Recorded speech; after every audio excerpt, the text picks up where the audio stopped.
Sir నమస్కారం sir. నమస్తే అండి.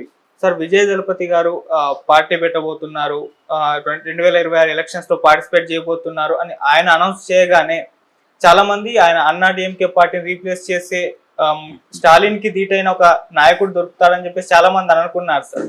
అయితే ఇంకొంతమంది లేదు ఆయన కమల్ హాసన్ లాగా లేకుంటే విజయకాంత్ గారి లాగా ఇలా వచ్చి అలా వెళ్ళిపోతారని చెప్పేసి కూడా మాట్లాడుకుంటున్నారు. మరి ఇప్పుడు ఆయనకు ఈ అన్నా డిఎంకే పార్టీని ఈయన పార్టీ రీప్లేస్ చేయగలదా? స్టాలిన్ గారికి ధీటైన నాయకుడిగా ఆయన ఎదగలడా సార్? మీ ఒపీనియన్ ఏంటి? స్టాలిన్ కి ధీటైన నాయకుడిగా ఎదగటం అనేది ఆయన ప్రోగ్రామ్ కాదు ఒకటి. రెండోది ఏడీఎంకేని రీప్లేస్ చేయటం అనేది ఆయన ప్రోగ్రామ్ కాదు. ఏడీఎంకే తో గేమ్ నడపడం ద్వారా తన ఉనికిని నిలబెట్టుకోవడానికి భారతీయ జనతా పార్టీ అక్కడ ఆల్రెడీ గేమ్ నడుపుతోంది. భారతీయ జనతా పార్టీయే ఇప్పుడు విజయ్ ఎంట్రీని ఏ మేరకు ఆపగలము అనే ప్రయత్నంలో ఉంది. అందులో భాగంగానే వాళ్ళ సోషల్ మీడియా ప్లాట్ఫామ్స్ ఉన్నాయి. భారతీయ జనతా పార్టీకి చెందిన సోషల్ మీడియా ప్లాట్ఫామ్స్ మీద, పర్టికులర్ గా తమిళ సర్కిల్స్ ఎక్కువ ఉన్నటువంటి ప్లాట్ఫామ్స్ మీద విజయ్ పార్టీ సింబల్ మీద, అంటే ఆ పతాకం మీద ఉన్నటువంటి చిహ్నాల మీద, వాటి మీద జోకులు ప్రమోట్ చేయటం, రెడిక్యూల్ చేయటం అనే కార్యక్రమం మొదలైపోయింది. ట్రాల్ మొదలు పెట్టేశారు వాళ్ళు ఇమ్మీడియట్ గా. వాళ్ళకి తెలిసిన ఏకైక ప్రోగ్రాం అవతల వాడిని మనకి ఇబ్బంది అనుకుంటే వాటి మీద దాడి చేసి చంపేయటం. అందులో భాగంగా వాళ్ళు ఆల్రెడీ రంగంలోకి దిగారు. చాలా క్లియర్ గా ఉంది సినిమా. వాళ్ళు ఏడీఎంకే తాలూకా గందరగోళంలో ప్రవేశించి ఆ వాక్యూమ్ లో లబ్ధి పొందాలి అనుకుంటున్నారు. అలాగనే ఆ పార్టీని తినేయాలని అనుకోవట్లేదు. వాళ్ళకి తెలుసు తమిళ సెంటిమెంట్ చాలా పెద్దది, అంత ఈజీగా భారతీయ జనతా పార్టీ వైపు వాళ్ళు టర్న్ అవరు అని తెలుసు. తన కంట్రోల్లో ఏడీఎంకే గ్రూప్స్ నడవాలి అనుకుంటున్నారు. రెండోది జయలలిత గారు చనిపోయి ఇంతకాలం అయినా వాళ్ళకి జవసత్వాలు ఉన్నాయి అక్కడ. ఎందుకున్నాయంటే తమిళ ప్రజలకి ఆ బిలాంగింగ్నెస్ ఉంది కాబట్టి ఉన్నాయి. అది కూడా భారతీయ జనతా పార్టీకి తెలుసు. ఇప్పుడు ఆ ఏరియాలోకి విజయ్ ఎంటర్ అయితే ఇంకా గందరగోళం అవుతుంది పరిస్థితి. తనకి ఇబ్బంది పర్సనల్ గా. భారతీయ జనతా పార్టీ ఆ రెండు గ్రూపుల మధ్య ఆడుతున్న డ్రామాకి ఇది ఇబ్బంది అవుతుంది. అందుకని విజయ్ని కంట్రోల్ చేయటం అనేది వాళ్ళ ప్రోగ్రాం, స్టాలిన్ది కాదు. స్టాలిన్ ఉంటాడు, అయితే విజయ్ ఎమర్జీ కావాల్సినటువంటి అవసరం ఉంది. విజయ్ కమల్ హాసన్ లాగానో లేకపోతే రజనీకాంత్ పార్టీ పెడతాను నూరించి ఆఖరి నిమిషంలో హ్యాండ్ ఇచ్చి పారిపోయాడు. ఆయన పార్టీ పెట్టడానికి మ్యారథాన్ మేధోమథనాలు నడిపి ఆయన ఫ్రెండ్ సత్యనారాయణ గారు రజనీకాంత్ అభిమాన సంఘాలతో కొన్ని వందల సమావేశాలు నిర్వహించి పెట్టచ్చు ఏం పర్వాలేదు అని చెప్పి ఒక నివేదిక ఇచ్చిన తర్వాత డేట్ అనౌన్స్ చేసి ఆఖరి నిమిషంలో వెనక్కి మళ్ళాడు ఆయన. కమల్ హాసన్ పార్టీ పెట్టినప్పటికీ ఆయనకున్నటువంటి ఇబ్బందులు రీత్యా ఆయన దాన్ని రన్ చేయలేని కండిషన్లోకి వెళ్ళిపోయాడు. ఇప్పుడు విజయ్ అలా అనుకోవడం లేదు. విజయ్ నిర్మాణాత్మకంగానే వెళదాం అనుకుంటున్నాడు. ఒక రకంగా ఇంకొక ప్రచారం కూడా జరుగుతోంది తెలుగు రాజకీయాల్లో. ఇది అంటే రీమేక్ సినిమాలు, పవన్ కళ్యాణ్ సినిమాలు అక్కడ రీమేక్ చేయటం, విజయ్ సినిమాలు ఇక్కడ రీమేక్ చేయటం అనేది గతంలో జరిగేది కాబట్టి జనసేనకి రీమేక్ సినిమా తీస్తున్నాడు విజయ్ అని ఒక ట్రోల్ మొదలుపెట్టారు ఇక్కడ. సరే రీమేక్ సినిమా చేస్తున్నాడా ఇంకొకటి చేస్తున్నాడా అనేది పక్కన పెడితే నష్టపోయేది ఎవరు? విజయ్ పార్టీ పెట్టడం ద్వారా. విజయకాంత్ లేడు ఇప్పుడు. విజయకాంత్ పార్టీ ప్రస్తుతం సుషుప్తావస్థలో ఉంది. కానీ దానికంటూ ఒక ఓట్ బ్యాంక్ సెక్యూర్ చేసుకోగలిగాడు ఆయన. ఇప్పుడు ఆ ఏరియాలో ఇది ఎమర్జ్ అవుతుందా విజయ్ పార్టీ? రెండోది విజయ్ ఫ్యాన్స్ విజయకాంత్ ఫ్యాన్స్తో కంపేర్ చేస్తే ఇది పెద్దది. రెండోది తను సీరియస్గా ప్రజలకి ఒక సందేశం ఇవ్వగలడు. భారతీయ జనతా పార్టీకి నెగిటివ్గా కూడా మాట్లాడున్నాడు ఆయన గతంలో.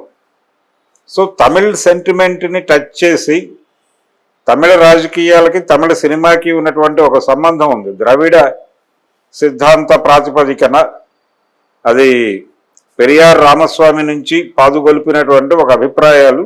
ఆ అభిప్రాయాలు తమిళ సినిమా ఎలా ప్రపంచానికి అందజేసింది అంటే ఒక రకంగా ద్రవిడ సిద్ధాంతాన్ని ప్రచారం చేయడానికి సినిమాని వాడుకున్నారు వాళ్ళు. రాజాజీ గారి కథలు సినిమాలుగా వచ్చినాయి. చికట్ల పార్వతి లాంటి సంగీతం శ్రీనివాసరావు గారు తీసి నేషనల్ అవార్డులు కొట్టాడు ఆయన. రాజాజీ గారి కథ అది. తర్వాత పెరియార్, తమిళనాడు రాజకీయ నాయకులు అందరూ సినిమా రచయితలే. వీళ్ళు వాళ్ళు అని లేదు. పెరియార్ రాశాడు, అన్నాదురై, కరుణానిధి, వీళ్ళందరూ ఆపాదులోంచి వచ్చిన వాళ్ళే కదా. అవును. సో తమిళ సినిమాకి, తమిళ తాత్వికతకి, తమిళ రాజకీయానికి ఒక ఇంటర్లింక్ ఉంది. అయితే ఎంజీఆర్ తర్వాత ఆ బిలాంగింగ్నెస్ ని, ఆ అటాచ్మెంట్ ని ఎస్టాబ్లిష్ చేస్తూ తమిళ హృదయాల్ని కదిలించి ముందుకు నడిపించగలిగినటువంటి నట రాజకీయ నాయకుడు లేకుండా పోయాడు. ఓకే. ఎంజీఆర్ కి అన్నాదురైకి మధ్య నడిచినటువంటి ఒక రిలేషన్, ఇది చాలా ప్రధానం. ఆయనతో ఆయన ట్రావెల్, ఆ తర్వాత తన పార్టీకి అన్నా పేరే పెట్టుకున్నాడు ఆయన, అన్నా డిఎంకే అన్నాడు ఆయన. సో కరుణానిధికి ఆయనకి మధ్య ఉన్నటువంటి కాన్ఫ్లిక్టు, ఆయన ఇమేజ్, ఆయన సినిమాల్లో తన ఇమేజ్ని పెంచుకుంటూ వెళ్ళిన పద్ధతి, అవన్నీ ఎంజీఆర్కి విపరీతంగా కలిసి వచ్చినాయి. ఆయన విప్లవ వీరుడు అని పిలుచుకునేవాళ్ళు, అంటే ఆయనకు ఆ బిరుదు ఉండేది తమిళ ప్రజలు. కాబట్టి ఆయన ప్రజల కోసం పోరాడే పాత్రలో చేసేవాడు ప్రధానంగా. రిక్షా కార్మికుడిగాను ఇలాంటి క్యారెక్టర్లు చేసేవాడు ఆయన. అలాగే విజయ్ కూడా నెమ్మదిగా ఆ దిశగా టర్న్ అవుతాడు అనుకుంటున్నాను నేను.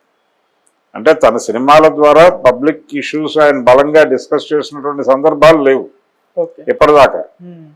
కాకపోతే అడపాదడపా వ్యవస్థల మీద తనకు ఉన్నటువంటి డిసెంట్ని ఎక్కడో చోట మాట్లాడే ప్రయత్నం అయితే చేస్తున్నాడు. ఆ మధ్య ఓటేయడానికి సైకిల్ మీద వెళ్ళటం, ఇలాంటి మ్యాజిక్లు కూడా చేశాడు ఆయన. పబ్లిక్ అటెన్షన్ ని గ్రాప్ చేయటం అనేది అతనికి చాలా ఈజీ వ్యవహారం. కమల్ హాసన్ లాగా పార్టీ పెట్టి సుప్త చేతనావస్థలో దాన్ని ఉంచడు, డెఫినెట్ గా యాక్టివ్ చేస్తాడు. పవన్ కళ్యాణ్ నిలబడటం వలన అతనికి ఒక గుర్తింపు వచ్చింది, ఓడిపోయి షట్టర్ దింపలేదు.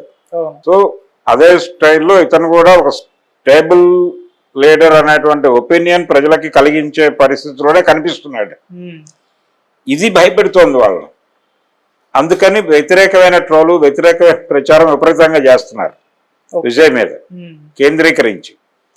ఆయన పతాకంలో ఉన్నటువంటి 2 ఏనుగులు, అది కేరళ ట్రాన్స్పోర్ట్ ఆర్గనైజేషన్, అంటే మనకి ఇక్కడ టీఆర్టీసీ లాగా అక్కడ కేఎస్ఆర్టీసీ ఉంది కదా, రోడ్ ట్రాన్స్పోర్ట్ కార్పొరేషన్, వాళ్ళ సింబల్లో 2 ఏనుగులు ఉంటాయి. అక్కడి నుంచి కాపీ కొట్టాడని, ఆ తర్వాత స్పెయిన్ పతాకంలో ఉండేటువంటి ఆ మధ్యలో ముక్కను తీసుకొచ్చి దానికి కేరళ ఏనుగులను పెట్టి ఒక సినిమాటిక్ ఫ్లాగ్ తయారు చేసి ఎగరేసాడని చెప్పి కూడా ట్రోల్ చేస్తున్నారు.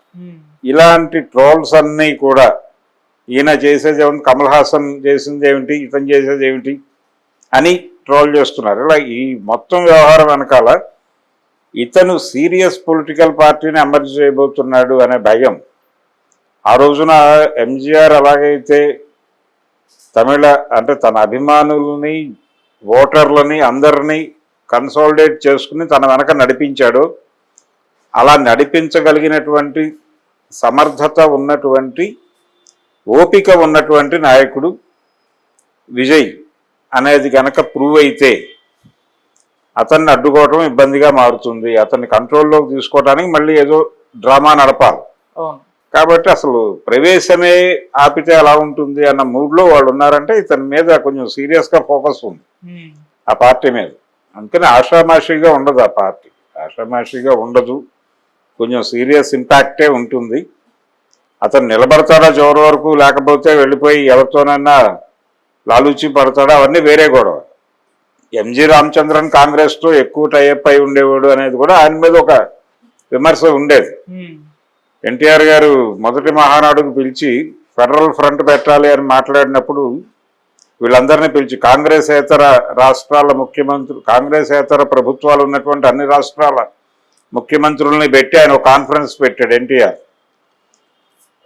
ఫారూక్ అబ్దుల్లా కాశ్మీర్ నుంచి వచ్చాడు, ఎంజీఆర్ గారు తమిళనాడు నుంచి వచ్చాడు, రామకృష్ణ హెగ్డే గారు కర్ణాటక నుంచి, ఇలా అందరినీ పిలిచి చేస్తే ఎంజీఆర్ గారు మార్నింగ్ సెషన్కి ఉండి మధ్యాహ్నం సెషన్కి వెళ్ళిపోయాడు. ఆయన ఇదేదో కొంచెం తేడాగా ఉంది వ్యవహారం అని చెప్పి గమనించి గుర్తించి వెళ్ళిపోయాడు ఆయన. అది ఇంకా తెలుగు ప్రజలు కానీ తమిళ ప్రజలు కానీ మర్చిపోలేదు.